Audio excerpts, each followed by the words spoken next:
Hey y'all, it's Lauren. And this is Grace. Welcome to another episode of Let's Cut the BS. So, today we are doing a different type of show than our first one and our original short. And again, well, I'm sorry, I didn't even say it. Welcome to Let's Cut the BS. Okay, my bad. So today we're gonna do a fun show. And I want y'all to know that Lauren and I haven't been friends for a very long time. We're business partners and we get along and we do fun things. And it's an amazing, growth in a friendship, a new friendship. So what we're doing today is a Q&A show. In this episode, I am only asking Lauren questions because I don't know everything about Lauren. So whatever I want to know, I think that as y'all grow with us, you may want to know as well. So we're getting this out of the way in the beginning so you already understand our personalities and our ways. So no, Lauren has not answered any of my questions. I am learning the answers right along with y'all. Okay? So Lauren, how do you feel about this and are you ready? I'm excited. I think this will be cool. I haven't known Grace, obviously, for long either. And I think it'll be a cool way for us to get to know each other a little bit better, but also let our audiences get to know us a little bit better too. Because although, like we've said before, we agree on a lot of things, we are very different people. And I think that's what makes it kind of cool because although we agree on a lot, we come at it from very different perspectives. So I'm really excited to get to know, you better and also kind of just to see how I answer some of these questions because I don't know what I'm going to say. So Right. And before I even get into the questions, I'm just going to give you an example of how different we are. I listen to 3 6 Mafia faithfully, and she listens to some girl, I can't remember her name, the country star. That song that I liked, but I don't know the singer. Remember? Megan Morris? No, it was some other girl. I thought it started with an R. It doesn't matter, but I remember I was like, I gotta hurry up and download this song. I've been trying to find this song. You're like, oh, that's so and so. Kate McRae? Maybe that was her. Girl, she's pop. She's not country. Well, oh, it's pop. See, pop, I don't even know. I put them all in one category. We know what 3 6 Mafia is. That's gangsta rap from the 90s. But anyway, this is gonna be fun. And then next show, Lauren is gonna be asking me questions. And I don't remember what she's planning on asking me at all. Yeah. So, but I'm gonna tell y'all right now, both of us don't have any filters. But mine's gonna be a little bit different. It's gonna have a little gangsta boo to it. You know what I mean? But at the end of the day, we're both two professional women who are connecting because of our similarities, and we're okay with our differences, and we try to understand each other better. And in mental health, that's what's important. So, are you ready? Yep. So my first question to you is, were you a bully or were you bullied? I was bullied. It didn't start till middle school. And it happened after, a big event that kind of shaped my pathway in my life into who I am today. We'll learn about it when I tell you a little bit more about my story and what I've been through. But I was bullied in middle school, but I never was a bully prior to that or after that. I hate to hear that. I don't think I was necessarily bullied, but I had people say a lot of mean things and pick on me.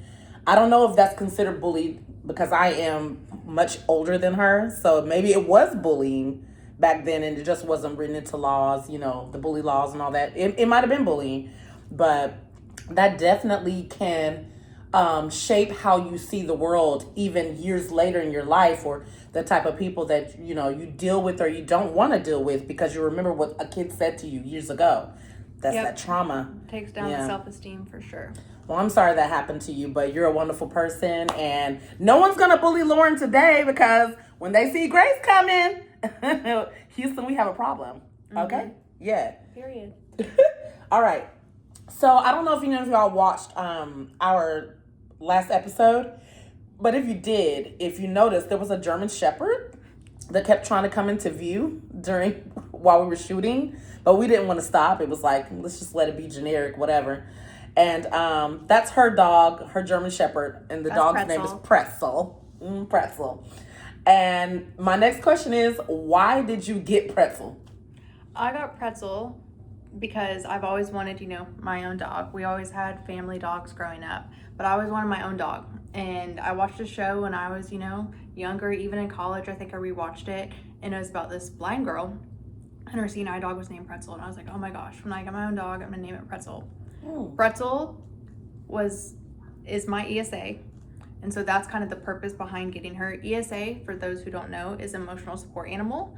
And so she really helps me, like when I get kind of just in a state of anxiety or depression. She really does help kind of pull me out of it. Comforts me and gives me a reason to get out of bed in the morning. Because if I don't let her outside, she doesn't have thumbs. She can't do it herself. True. So that was kind of the reasoning behind getting Pretzel. Okay. All right. I have a cat. Do not ask me why I got the cat. I don't even know why I got the cat. I don't. I thought I was a cat person, and I'm like, every day I'm like, oh God, let's see what the cat's gonna do today. But that's another story. This is about Lauren. Okay, so my next question is, tell me about your family tree. And I know that's a broad question, but I just kind of want to know, like, your upbringing, like, whether it's religion, like, I think you understand.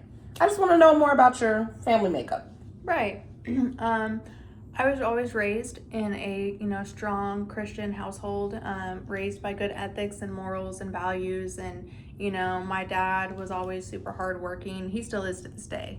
And so that really set a good example for my brother and I to, work hard for what you have and not to take anything for granted. And, we never, I would say, really truly struggled, economically to get by, but my dad still instilled those morals and values in us to work for what we have, not take things for granted, and to be appreciative and to give back. That was the biggest lesson I learned as a kid, was to give back, to give the shirt off of our back if somebody needs it. And so, everybody has their times with family where you kind of just don't get along super well. And me and my dad are so alike. I hate to admit it, but we are. And so we bumped heads along the roads, but, he's helped shape me into who I am today. And, he's a big reason I'm where I'm at today. And y'all will hear a lot more about that when I tell you about what I've been through in my personal story.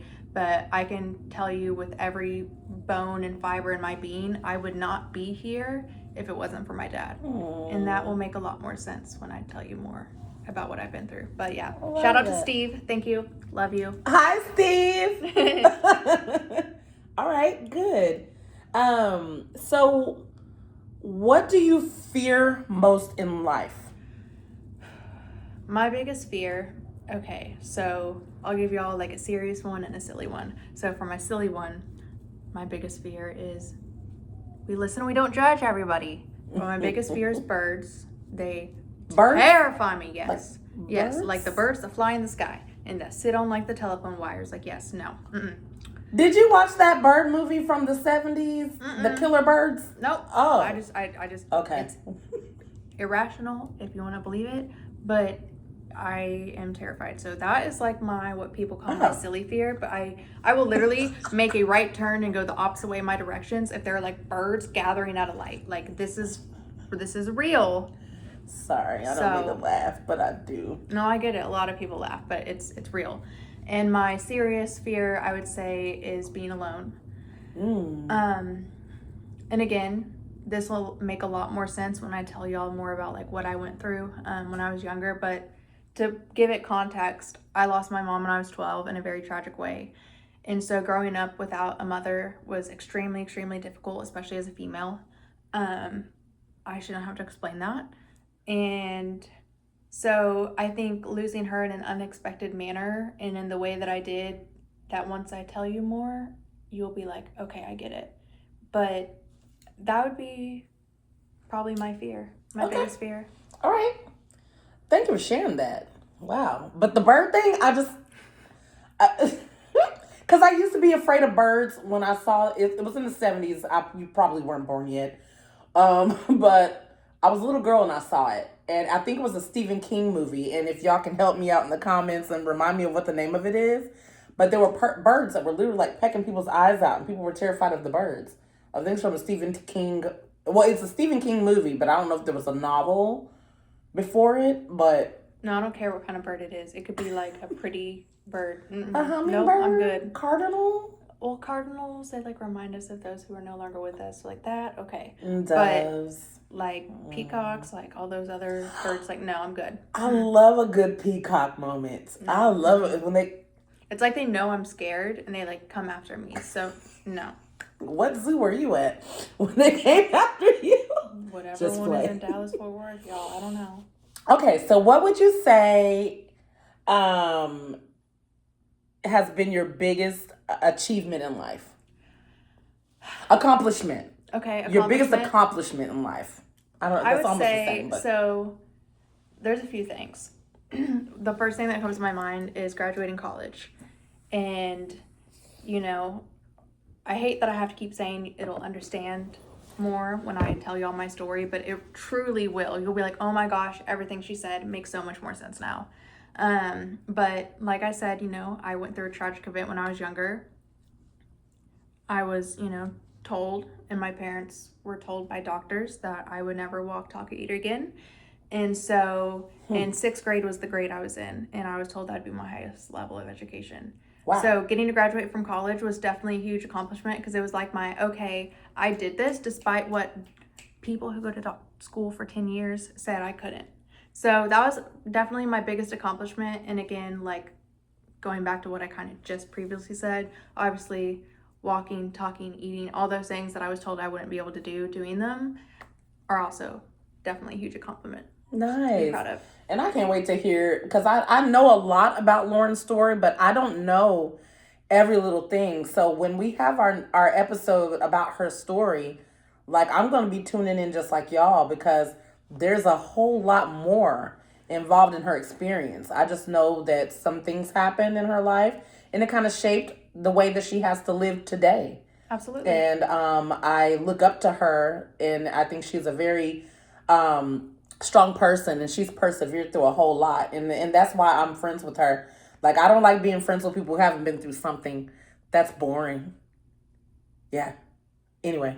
Okay, my next question is, how do you feel about marriage? What are your thoughts about marriage? So that's a tricky question, because I think growing up, I don't know if all little girls picture this, but you picture, you meet the perfect man, like the kind of scene from like a Disney movie, whatever Disney movie was in your time. And you meet the man, he's the Prince Charming, you fall in love, he sweeps you off your feet, you get married, you have kids, and it's happily ever after. So I think that was always kind of my, now that I'm an adult, I can say naive kind of viewpoint on things. I still would like to get married if I meet the right person. My criteria has gotten a little more picky since And dating in your 20s teaches you a lot, as I am still learning. But I mean, I would like to be married one day and have the, just the sense of true love and compassion and companionship and a sense of security. But I also know I'm sure as heck not going to settle for a man who doesn't make me absolutely happy or checks all of my father's boxes either. Ooh. No one I meet's going to check off my father's boxes. Honestly, probably same. But we're trying. Sorry. It'll be my turn next time. Don't worry. Stay tuned. Right? Okay. Do you have any tattoos? And if so, why did you get them? Okay. Like, what was the meaning behind them? Yeah, I have 2 tattoos, and both represent, my mom and the story that I went through. So the first one I have, well, the only visible one y'all are going to see is on my wrist. I have my God is greater than my highs and my lows. It's the Greek symbols with a cross.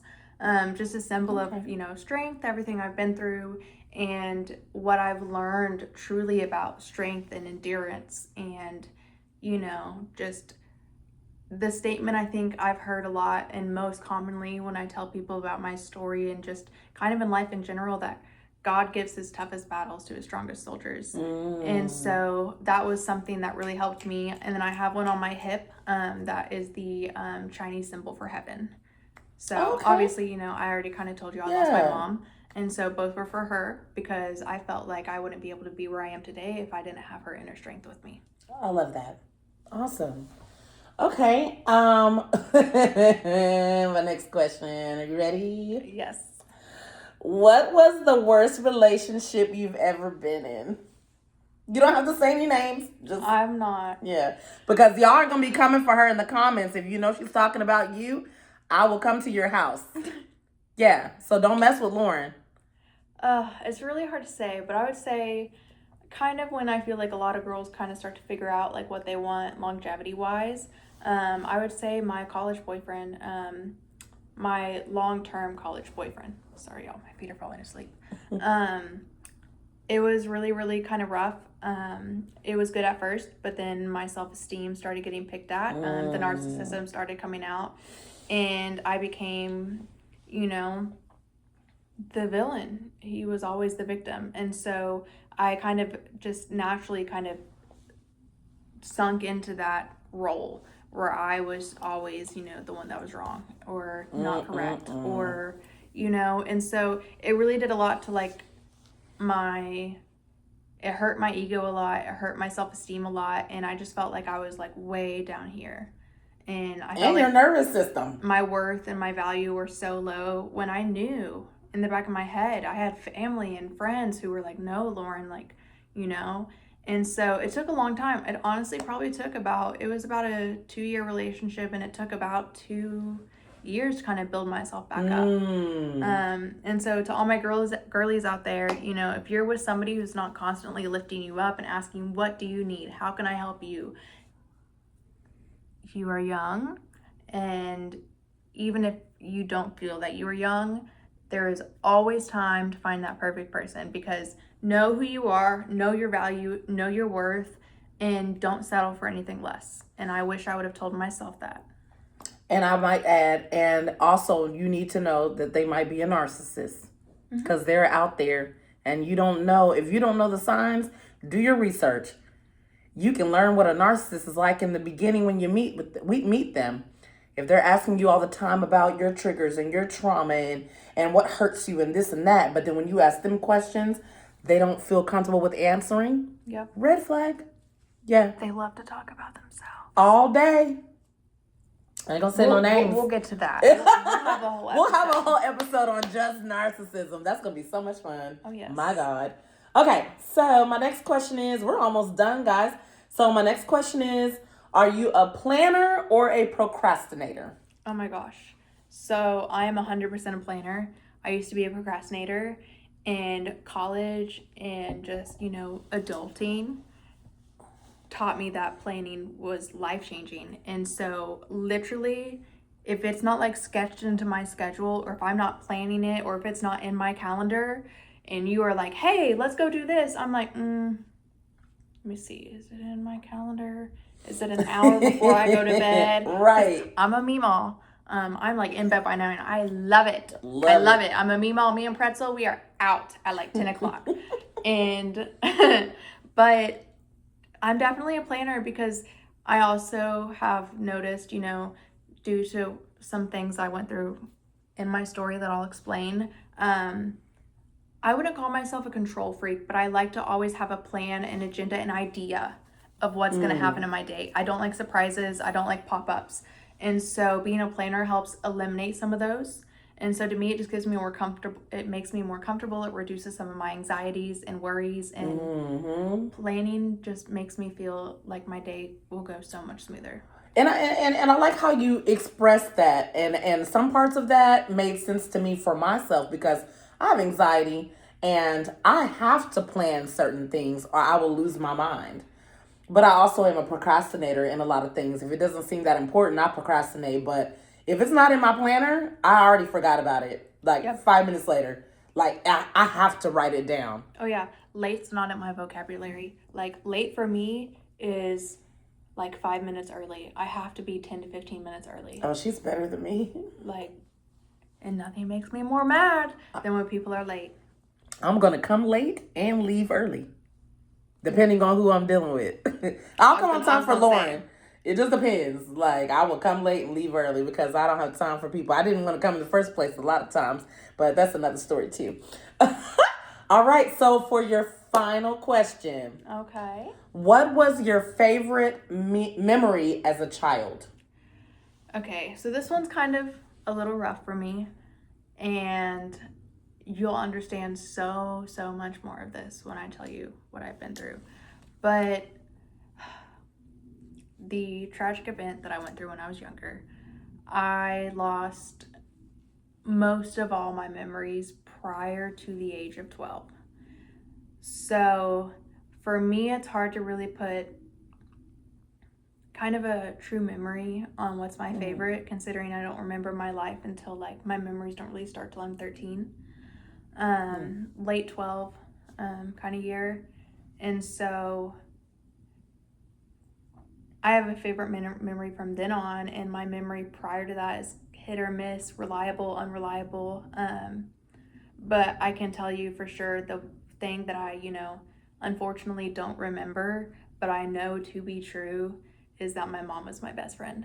And so I can say that was probably my favorite memory as a kid, because although I don't remember her, unfortunately, she was an amazing woman, and I get told a lot how I look like her and act like her. And she made my dad says this all the time, that she made him a better man. And so I would say that was my favorite childhood memory, is just my mom. I can't wait to learn more about that, because I did not, you might have told me, but I don't remember you not having any memories any longer prior to when you were 12 years old, right? Correct. And but the things that you do remember, like, I really want to understand that journey, how things did come to you. I love it. I love a good story. The brain is amazing. I love a good reason to cry. Let me tell you right now. I wanted to cry right now, but she hasn't even shared the story yet. Like, I know enough to know that it's powerful. And so anyway, so thank you, Lauren, so much for being open-minded. She answered pretty fast for not really remembering or knowing what I wrote for her questions. She did a really good job. She was like real quick, because I already know when she asks me questions, I'm going to probably hesitate a little bit. But, if you like us or if you want to know more about us, tune in to that show. Next week, I'm going to ask Grace the questions. And then after that episode, that's when we'll go into Grace will tell you about what she went through. And then I'll tell you about what I went through. Yes. Just because mine will probably take a little bit longer. Yes. And so, our whole goal is to be honest, transparent, open, forward with y'all. And if you have any questions, even if just from watching this, if you want to ask me anything specifically, I'm not opposed to answering it. And so, comment, and I'll message you directly, and I'll, tell you what I'm comfortable with sharing. But the only thing I do ask is don't ever comment whether, like, when you hear Grace's story or my story, please don't comment anything rude or that you think would violate, like, our privacy, because we will remove those comments from the chat, and we will let you know that this was not okay.